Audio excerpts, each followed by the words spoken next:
sa may rawan itu tatandra sa kasarmenan itu tua. Kita ambos yang ana sangka-sangka ni Bostambua Women's Club. Ita banga mikito lalautak kami duanan itu mikito sustoa. Dua boleh tagina tini kalima. Vida boleh tagina tini katulu.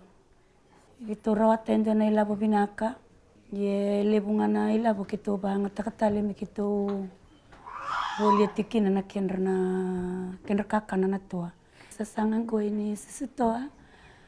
Ma bebu ke pakali besar mai bigi o nama ini ngauna ministry ni marama.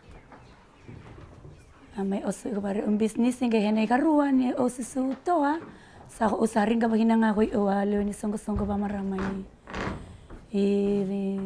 dabanga ba henay ka ulunggo ke sa baranggoy me buli ahinggoy buke ke mami bakali ba marama selewe virale ni horo aumanda na kenan daun rendre sa ngaini pambimbinin daun rakita panua se mamiles may waindui mangga sawana mamiraw amay se swasonggo bakalo wedaka se swasonggo babanu wedaka mamisa mangani se elebolito birumay ng bawalu mamisa bobolingay na o bindro asong-asong ni maramay ina tabanga amanda o babi na binakahin bale bubendro o lulin song-song ka pamarama Pambimbi bege alulin song-song pamarama na boli ko be lome hendro ahena ambana nindro onda sigo bege ko may bale bua song-song ida banga na kenan daw o may umberi